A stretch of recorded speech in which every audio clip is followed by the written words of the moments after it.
A very warm welcome in the class of graph isomorphism, bipartite graph, cut set, cut vertices. Myself Rupak Bhattacharjee, Assistant Professor, Department of Mathematics, JIS College of Engineering. We are entering into some special discussion on graph theory, which you can treat it as a little advanced discussion because isomorphism is not only the property of graph what we are going to discuss, but also it is having some interconnection between graph and some other mathematical concepts. So what are the prerequisites for this discussion? We have taken one graph. It is having vertices and edges, and the vertices are denoted as v1, v2, etc., and edges are denoted as e1, e2. We are able to see that there are some self loops, there are some parallel lines also. Okay, now we need the concept of mapping. What is mapping actually? If you are taking one set and where you are taking some elements, and if you are taking another set where you are taking some elements, if you can construct one relationship like this, we are calling it as mapping. Though I am talking about this mapping in a very lucid way, there are so many variations like into mapping, onto mapping, bijective mapping, and we have to know a little idea of domain and range of this particular concept. Okay, so next one is required as incidence relationship. Incidence relationship means we have to think about this edge and we have to talk about this vertex. This edge is incident on this vertex as well as this edge is incident on this vertex. This concept has to be clear with us. Next, the adjacency relationship. Now look at this edge and this edge, they are sharing one common vertex. So they are adjacent. And similarly, this vertex and this vertex are having one common edge. So they are also adjacent. Next, we need a basic idea of matrix representation of a graph. Already you have gone through the idea of matrix representation and of the practice from graph to matrix and matrix to graph in the context of adjacency matrix and incident matrix. Next, we need some idea of permutation of rows and columns.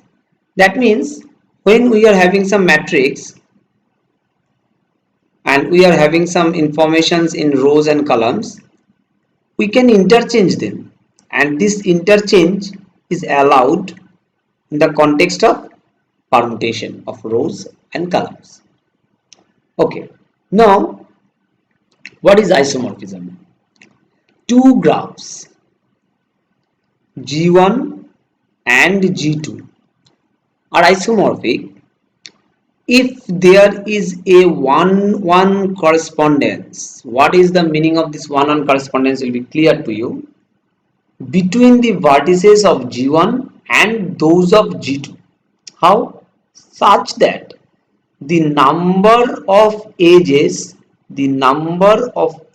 joining any two vertices of G1 is equal to the number of edges joining the corresponding vertices of G2. So if you have G1 and if you have G2, two graphs, and in this case if you are having two vertices, they are connected, they are also connected, you can map them in such a way that their connectivity is also preserved in both the graphs. So it will be very clear when the examples will come. So this is one graph G1 and I am taking another graph G2, and here this 1-1 correspondence is established as V1 goes to V1 dash. let us check the 1-1 correspondence of this V1 to V1 dash. V1 is connected to V3 by E3. Here V1 dash is connected to V3 dash by E3 dash. Next, V1 is connected to V2 by E1. Here V1 dash is connected to V2 dash by E1 dash. V1 is connected to V7 by E2. Here also V1 is connected to V7 dash by E2 dash. This is only verification for V1. In this manner, we have to verify for all the vertices, and for all these cases, if the answer is in positive mood, then we can call that this graph G1 and this graph G2 are isomorphic.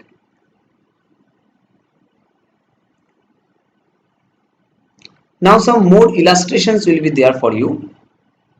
The definition is same, but the illustration is different. Let us check this illustration. This is very much easy to understand because we are giving some colors to this, and the correspondence is, look at this, it is not always true that V1 will go to V1 dash, V2 will go to V2 dash, and so on.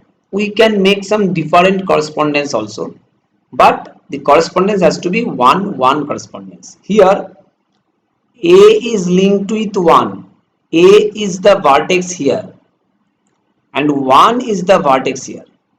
You can match also it by color. Then B is with 6. So what is B? This one is B. And where is 6? Look at this, this is 6. In this manner, J is with 7. Where is my J? This is my J. And where is my 7? This is 7. So let us take arbitrarily, let us take J.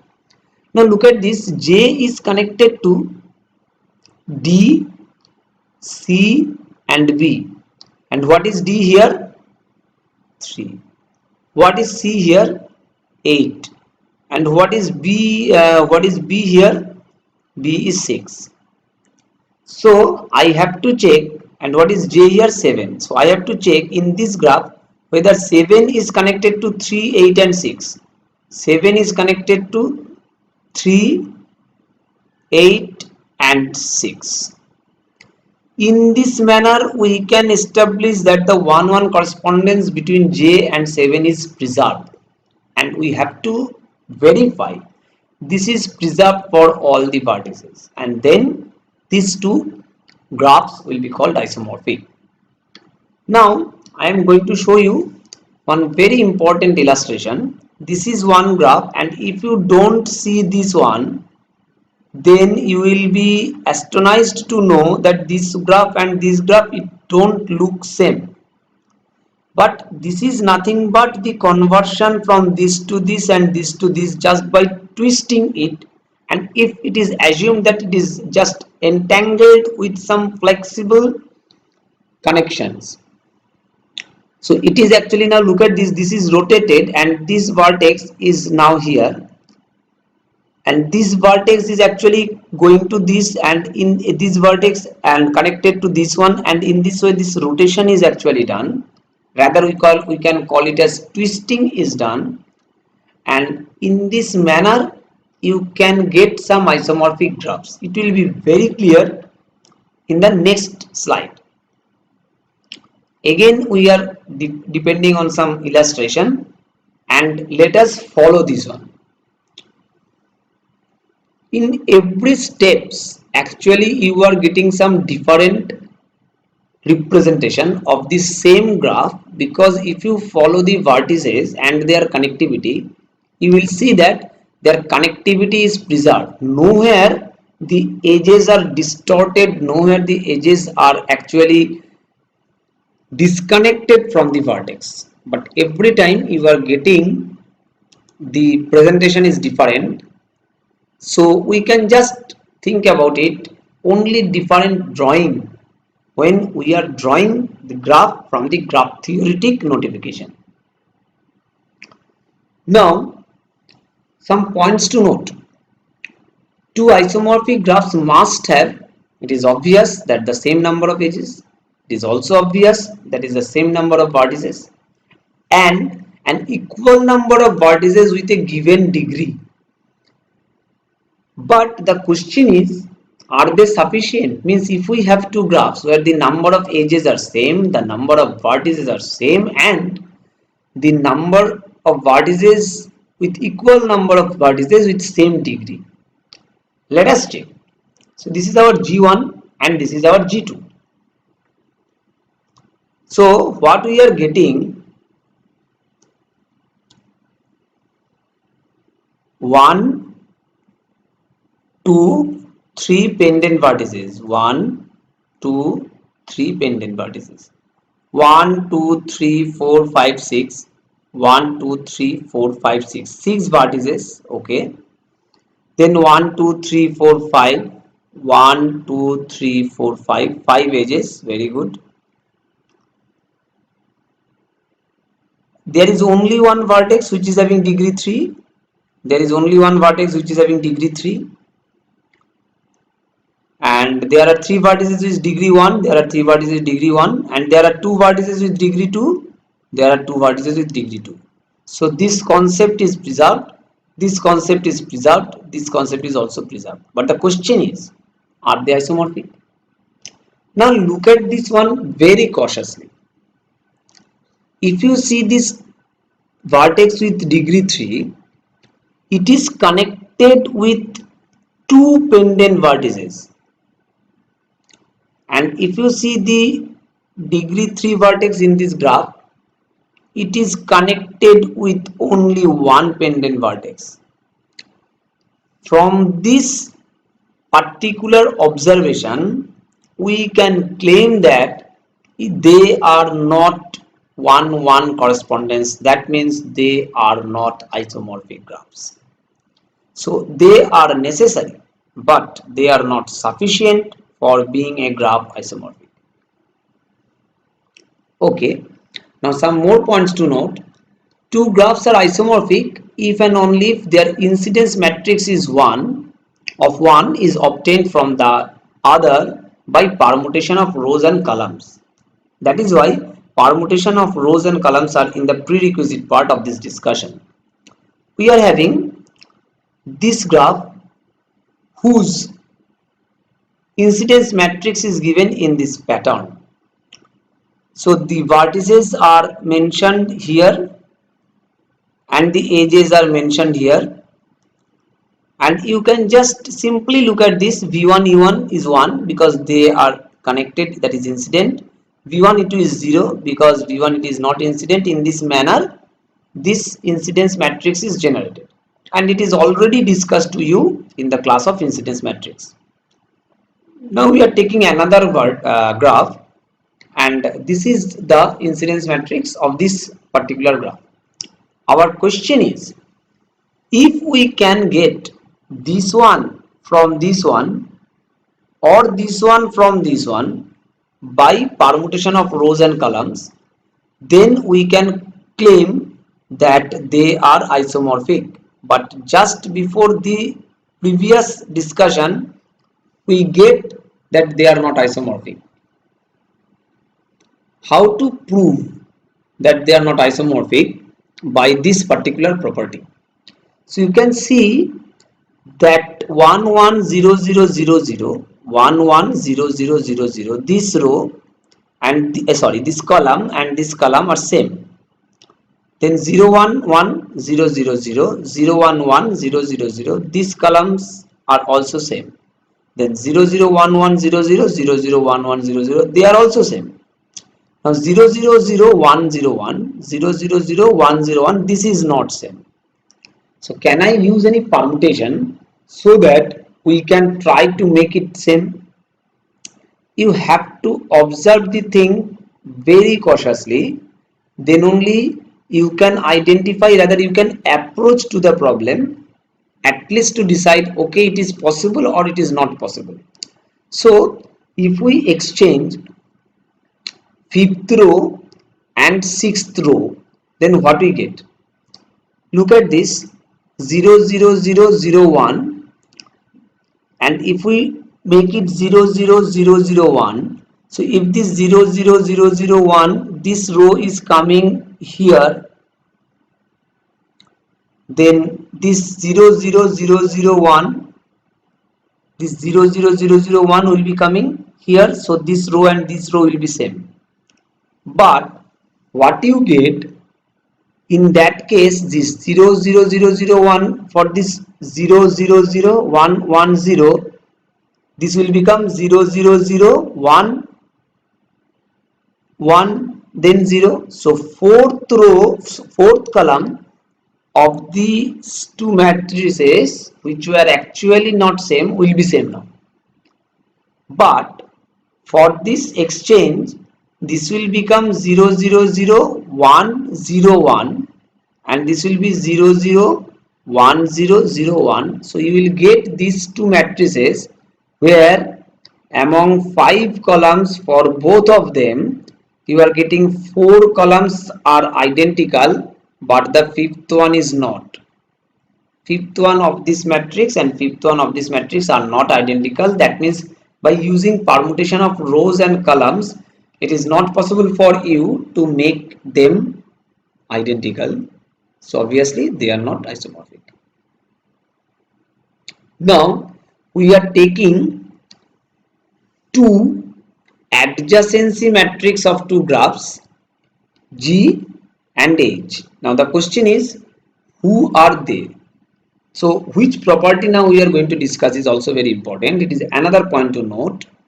Two graphs are isomorphic if and only if their adjacency matrix of one is also obtained from that of other by permutation of rows and columns. And here we are going to introduce another concept of making these permutations. This is very interesting.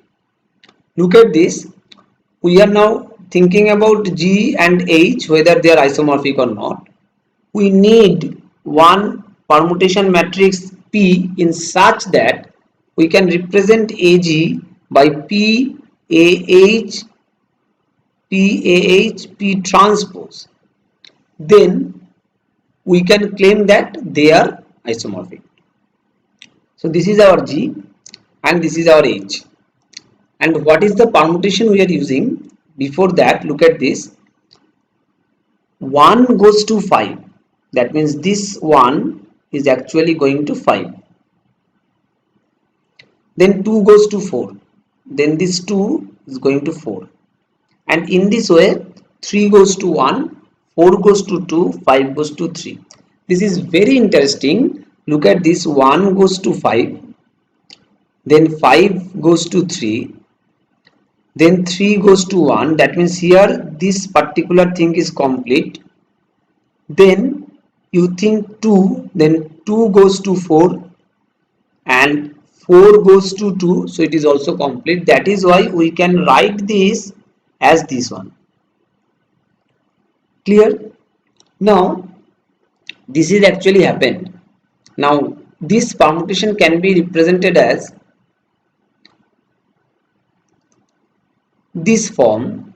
Look at this, 1 5 3. So 1 goes to, if you take 1 and the 5, it is 1, and if you take 1 and this is, and then next one is 5 goes to 3. So if you take 5, then 5 goes to 3, and then 3 goes to 1, then you get this 3 goes to 1. In this way this permutation matrix is generated.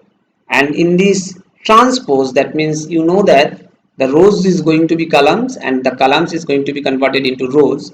Then you can get the transpose of that particular permutation matrix, and then you have to make this P transpose, because AH is already within you. Your job is to just generate the P. You have already successfully generated this P and P transpose is calculated. Now if this matrix multiplication gives you, if this matrix multiplication gives you AG, then your job is done. You can claim this as they are isomorphic. Now we are going to start another very important part of graph. This is called bipartite graph. What is the meaning of this bipartite graph? Let us check. So if the vertex set of a graph G can be split into two disjoint sets. This is very important, disjoint sets A and B, so that each edge of G joins a vertex of A and a vertex of B. Then the graph G is called a bipartite graph. So the pictorial representation will make it more clear. This is my whole graph G. I have distributed these vertices, these vertices into one set and these vertices into another set, and it is very much clear that they are disjoint. Now each edge of G joins a vertex of A and a vertex of B.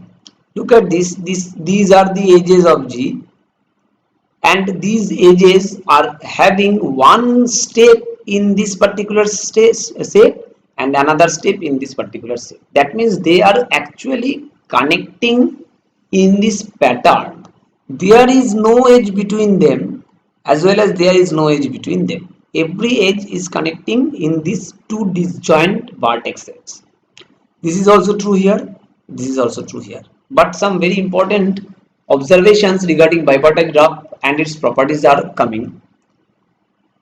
A complete bipartite graph is a bipartite graph in which each vertex in A is joined to each vertex in B by just one edge. Look at this.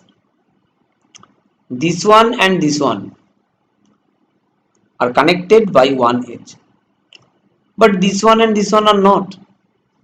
But the definition tells us that each vertex in A is joined to each vertex in B. It is not maintained over here. But if you see this graph, if you consider this vertex, it is connected to this, it is connected to this, it is connected to this, as well as it is bipartite, and this follows this property. Not only this vertex also follows this property, this vertex also follows this property. So this is a complete bipartite graph. Now the next property tells us that a bipartite graph cannot contain a cycle of odd length. What is this? So let us try to check it out. Suppose I am starting from here. I want to come to here because otherwise it will not going to be a cycle. So I can go along this path, then I can go along this path, then I can go along this path, and I can come here. So how many edges we are considering? 1, 2, 3, 4. It is not possible for me to come to here by odd length. Now if I don't follow this, if I want to follow some different path, suppose I want to go to this direction, then I want to go to this direction, 1, 2, 3, 4, 5, 6, again it is 6. So it is not possible. So in a simple graph, if you have got a simple graph which does not contain any cycle of odd length, then the graph is a bipartite graph, though it is not always possible for you to identify it. But if you look it very cautiously and if you identify that simple graph does not contain any cycle of odd length, then you can just represent it in terms of a bipartite graph like this. Now applications of bipartite graph. We might create a graph that maps every student to a class they are taking. So if we are having students and if we are having classes or courses, in these cases, if these mappings are done and if we see that depending on this particular structure, we can actually generate the classes in such a way that there will be no conflict. Such a graph can be used to determine conflict, that is when classes cannot schedule together.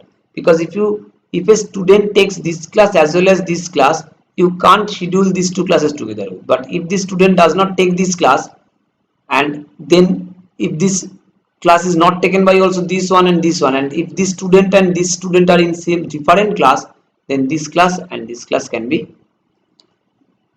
arranged in a same time. Now it is very interesting that Netflix have given $1 million prize to the group that was the best able to predict how much someone would enjoy a movie based on their preferences. So this is a very real life problem, and this real life problem was solved in a very interesting manner. I am requesting all the listeners to go through this particular story in elaborate in your leisure time. You will get motivation not only for the topic but also for the real life problems, that how many problems, what are the problems actually our industry are thinking, and what are the things our students should be prepared for. And this is the prize. And if you just see this is $1 million.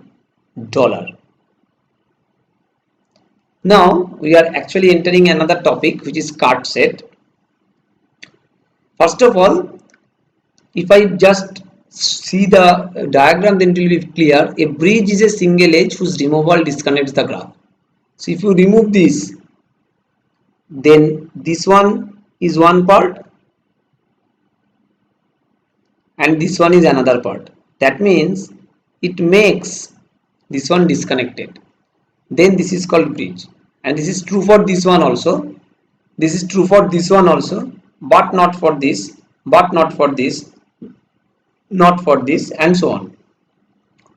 So this G1 can be split up into two components by removing one of the edge BC or BD. Therefore, each edge BC or BD is a bridge. Now card set. A card set is a connected graph, is a set S with the following properties: the removal of all edges in S disconnects G. There are basically two properties. This one is one and this one is another. First of all, the removal of all edges in S disconnects G means if we remove all the edges in that set, it will become disconnected. But if we remove some edges, then it will not. Look at this. So if we remove BD, if we remove BE, and if we remove CE, then this part is one component and this part is another one. But instead of these three, if we remove these two, the connectivity remains through this. If we remove these two, the connectivity remains through this, and or if we remove these two, the connectivity remains through this. So this is the concept of card set. Now if you just think about, okay, if I remove this one, this one, this one, and also this one, then also it will be making this graph disconnected. It is true, but the problem is that it is violating the definition. If you take this set, the set containing this edge, this edge, this edge, and this edge, four edges, it will make it disconnected. But there is one proper subset of the previous one which will also make this one disconnected. So the removal of some of edges in S makes it disconnected. That means that S what you have taken is not a card set. Next, card vertex is coming. Card vertex is also a single vertex whose removal disconnects the graph. So look at this. Here if we remove C, the removal of this vertex also remove these edges and this graph becomes disconnected. Similarly, if we remove D, then also the same thing will happen. So it is important to note that the above definition breaks down if G is a complete graph. So I am taking a complete graph in the context of three vertices. So if you remove this one, it will remain connected. If you remove this one, it will remain connected, or if you remove this one, it will remain connected. So you will not be able to make it disconnected by removal of a single vertex. Clear? So now the definition is little bit updated and the vertex cut set is generated, that the same concept of the cut set, that a vertex cut set is a connected graph G of a connected graph G is a set S of vertices with the following properties. The same concept, the removal of all the vertices in S disconnects, but no proper subset of this one will do this. So you can think about this graph, and if you remove this one, it will not become disconnected. If you remove this one, it will be becoming disconnected. But if you remove this one or this one, then it is not. But if you take these two vertices, then this part is one and this part is another. Now another property, which is connectivity. Edge connectivity means the smallest number of edges whose removal disconnects G. So if we take these two, now look at this. Here if I disconnect this one, if we remove this one basically, then it will disconnect. But if I remove this one or this one or this one or this one, it is not. But if we remove this one and this one together with, then it will become disconnected. So the edge connectivity of this one and this one are not same. Now the same concept of vertex connectivity, it is also the connectivity of a vertex connectivity. We can actually call it the same as of connected graph of G is the minimum number of vertices whose removal disconnects G. It is also a minimum number actually we are asking for which the graph become disconnected. Clear? So here we can get this one, but not here or not here separately. But if we can take this one and this one, then it will be done. So these are the references we have used, and this is a long lesson, long session. But I am very much thankful to you that you have enjoyed this. Feel free to contact. Happy learning, happy listening.